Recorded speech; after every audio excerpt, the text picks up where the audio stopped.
है carbon. Question number 3, 0 degree centigrade is equivalent to 32 degree Fahrenheit. ठीक है sir. True है, सही है। अगला सवाल, 1 pound is equivalent to 454 grams. Yes sir, true. सही है, आपका भी जवाब दुरुस्त है। अगला सवाल आपसे पांचवा, washing soda is chemically sodium carbonate. Hydrated form में है या एनहाइड्रस, ये बताएं आप।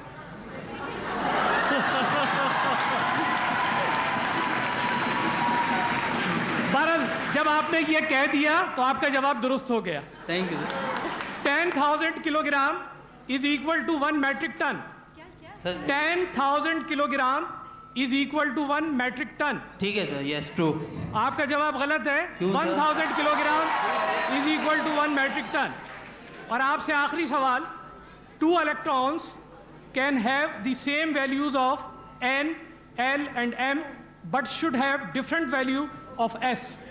मे बी पॉसिबल। या तो ट्रू है या फॉल्स है। ट्रू है सर। ट्रू है, सही जवाब है। Yes sir. नहीं जल्दी नहीं करनी, सब डिस्कस होते। पहला,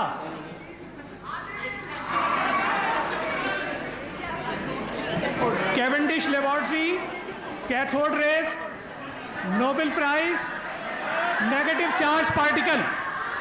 रदरफोर्ड। रदरफोर्ड जवाब गलत है।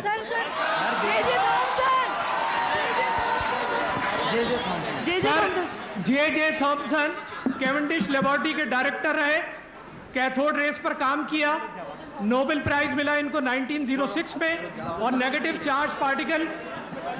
चार्ज पार्टिकल से बिल्कुल तय था कि ये इलेक्ट्रॉन है, और इलेक्ट्रॉन जब आएगा नाम तो जे थॉमसन का नाम आएगा। अब दूसरी तस्वीर देखिए आप।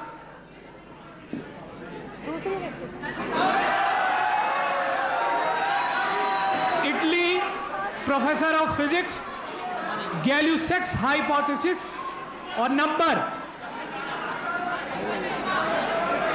Italy professor of physics, Gay-Lussac's hypothesis और नंबर। गेलुसिक। अगर गैल्यूसेक्स का नाम होता तो यहां क्यों दिया जाता? ये आपने बहुत सुना होगा, एवोगैड्रो नंबर। ये वो एवोगैड्रो साहब है।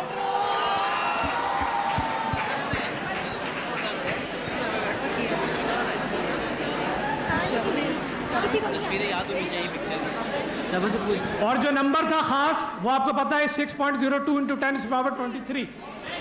अब अगली तस्वीर, Holland Nobel prize, Amsterdam university, stereo isomerism.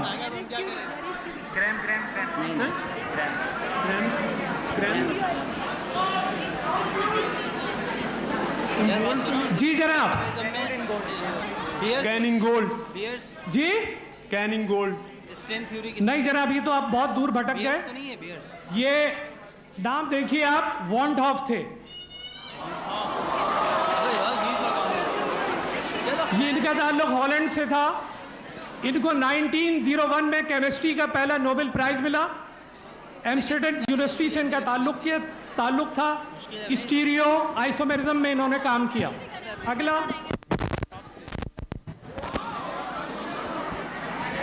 Denmark, J Thomson Nobel prize, atomic bomb.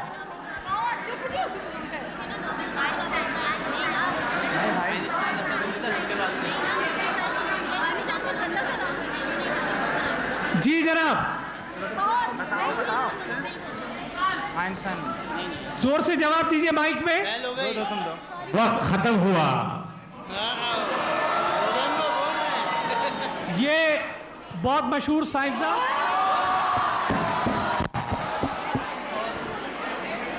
इनका मुल्क था डेनमार्क। इन्होंने जे थॉमसन और रदरफोर्ड के साथ काम किया। इनको नोबेल प्राइज मिला 1922 में।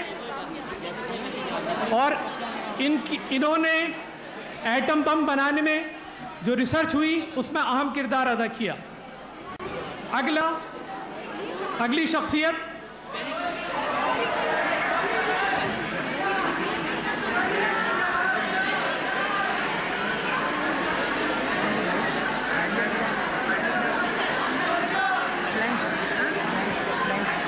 मैं दरखास्त करूंगा शायकीन से कि जरा सा खामोश रहिए। जी जनाब, बोलो। आपकी जानिब से कोई जवाब नहीं आ रहा। क्यूरी क्यूरी क्यूरी, आपने आदमी को औरत बना दिया। ये नाम देखिए, बहुत नाम सुना होगा आपने। ये आयरलैंड में पैदा हुए। किताब फ्रांसीसी ज़बान में इनके कानून को लॉ मेरिटस कहा जाता है और आइडियल गैस से इनका ताल्लुक था। One cup. और अब आपके हिस्से की आखिरी तस्वीर। पहचानना अभी देखते हैं।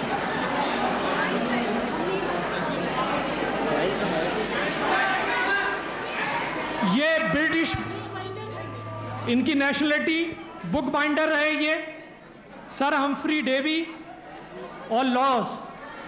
इन्होंने 2 कवानीन पेश किए। न्यूटन, बोल दो न्यूटन। क्या है? तो क्या पेश की? बहुत मशहूर है इनके 2 कानून। न्यूटन तो नहीं, न्यूटन। नहीं नहीं, न्यूटन तो नहीं। जवाब खत्म हुआ। टाइम खत्म हुआ। आपकी जानिब से सही जवाब नहीं आया। Newton Newton. न्यूटन ने 3 पेश किए थे, 2 नहीं।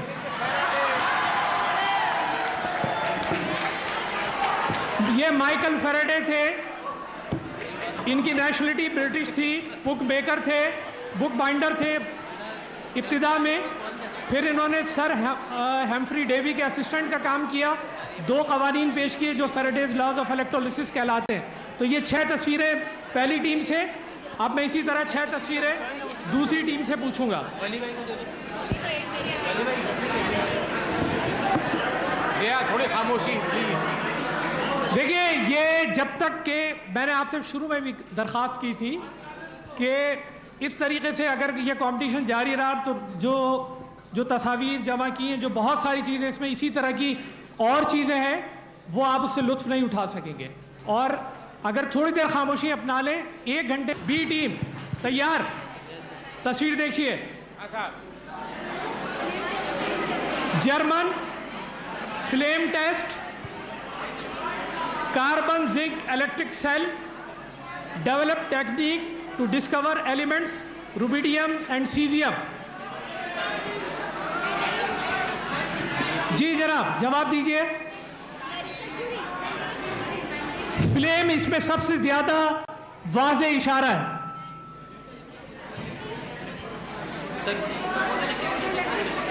आपका वक्त खत्म हुआ। अच्छा, आप वैसे जवाब दीजिए, क्या दे रहे थे आप जवाब जरा? बैंड लीफ का ताल्लुक फ्लेम से कब रहा? ये आप जवाब देखिए तो खुद आप। ये रॉबर्ट बंसन है, जिनका बंसन बर्नर आप जो है वो रोज मेरा ख्याल लेबॉर्ट्री में इस्तेमाल करते हैं। अब अगली शख्सियत।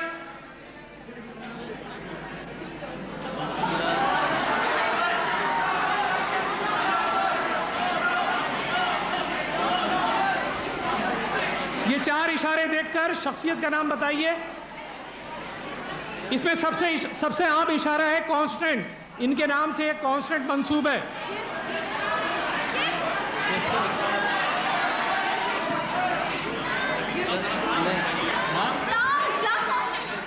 जवाब आपका टाइम खत्म हुआ। Planck's constant. आपका जवाब दुरुस्त नहीं है। सही जवाब देख लीजिए।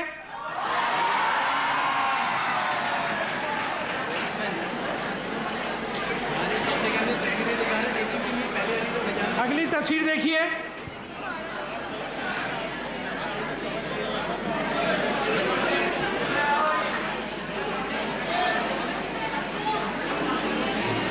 अब शख्सियत का नाम बताइए। बर्नौली। बर्नौली। बर्नौल जी, बर्नौली। नहीं जी, बहुत आप दूर। देखिए, ब्रिटिश थे, पेशे के एतबार से इंजीनियर थे और स्टील से इनका बहुत ताल्लुक था। स्टील की मैन्युफैक्चरिंग में जो स्टार्ट हुई वो इन्होंने की और इनसे 114 इन्वेंशंस मंसूब की जाती हैं। इनका नाम देखें तो आपको मुझे कुछ और कहने की ज़रूरत नहीं है। सर ये बहुत मुश्किल है सर, ये तो जुल्म है। चले खैर है। अगली तस्वीर, इटली, टेलीस्कोप, टेम्परेचर से इनका अहम ताल्लुक, Catholic church, sir Copernicus. Sir Galileo. आपने जवाब दिया।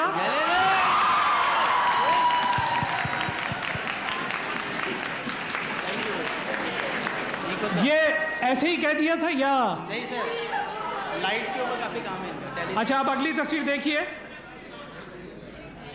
जी मैंडलीफ है सर, ये है? मैंडलीफ। हाँ जनाब, ये रशियन तो यही हो सकते हैं।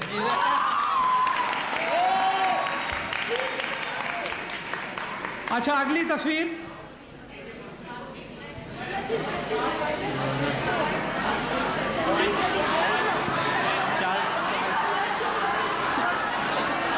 Charles sir, sir Charles. अच्छा, आपने वो जो बॉयल कहा तो बॉयल देखा तो आपने उसे कहा नहीं, कि चार्ल्स इससे मिलते जुलते हैं तो चार्ल्स होंगे, सर। लेकिन ये चार्ल्स साहब नहीं है, ये है जोसेफ प्रेस्टले। अरे ये तो गलत है। तो आपके हिस्से की भी 6 तस्वीर कंप्लीट हुई। अब ये जजेस नतीजा मुरतब कर रहे हैं। अब हम अगला राउंड। आप हजरात के लिए खबर है कि टीम सुनो तो यार, टीम ए को 4 पॉइंट मिले और टीम बी को 5 पॉइंट मिले। सेकंड राउंड में क्या है? नाउ सेकंड राउंड में टीम ए के पॉइंट हैं 0 और टीम बी के हैं 2 पॉइंट्स। अच्छा, अब जो ये राउंड है ये जनरल सवालात पे मबनी है। इसमें मैं जो है चंद सवालात, 5 सवालात कर लेता हूँ टीम ए से और 5 सवालात जो है वो टीम बी से। तो पहले राउंड का तीसरा मरहला, जनरल क्वेश्चंस। पहला सवाल, what is the chemical name of dry ice? Carbon dioxide. जवाब सही है, सॉलिड कार्बन डाइऑक्साइड। दूसरा सवाल, which energy level of an atom is represented by N? Which energy level of an atom is represented by capital N? 4 सही जवाब है। अगला सवाल आपसे कि how many numbers of atom present in 63.5 grams of copper element? 6.02 10 की power 23। जवाब बिल्कुल दुरुस्त है, 6.02 इंटू 10 की पावर 23। अगला सवाल आपसे कि the tendency of an atom to lose the electron is called? Ionisation potential. Is called? थोड़ी खामोशी प्लीज, थोड़ी सी जल्दी से जवाब दीजिए। टाइम खत्म हुआ। In gaseous state, ionisation potential if atom is in gaseous state loss. The tendency of an atom to lose the electron is called? Electropositivity. जवाब दुरुस्त है आपका, इलेक्ट्रोपॉजिटिविटी। नहीं, वो बिल्कुल उस पर उन्होंने एज पर जो है वो जवाब दिया है। इतना स्पोर्टमैन स्पिरिट का मुजाहरा कीजिए। अब आपसे इस मरहले का आखिरी सवाल कि what is the sum of oxidation number of all the elements in the compounds? 0 सही जवाब है। एक 0 मैंने यहां से सुना और एक पीछे से। आप हजरात से दरखास्त है कि अगर आप उसको सही मानों में एंजॉय करना चाहते हैं तो आप उन लोगों को दीजिए। बहुत शुक्रिया आपका ताबन का।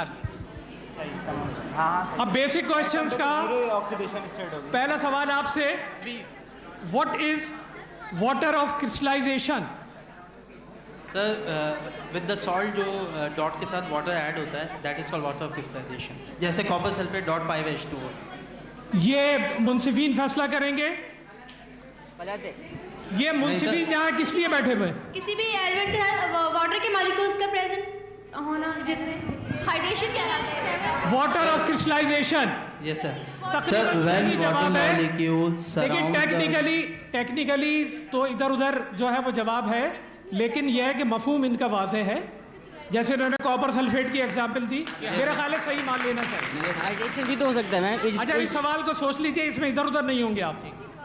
How many cubic centimetre of 1 molar sodium hydroxide will be sufficient to neutralize 25 cubic centimeter of 1 molar hydrochloric acid? फिर दोबारा सुन लीजिए। हाउ मेनी क्यूबिक प्लीज सवाल सुनने दीजिए। How many cubic centimeter of 1 molar sodium hydroxide will be sufficient to neutralize 25 cubic centimeter of 1 molar hydrochloric acid? Sir 25 centimetre. 25 सही जवाब है। अगला सवाल आपसे कि what is the boiling point of water in Kelvin?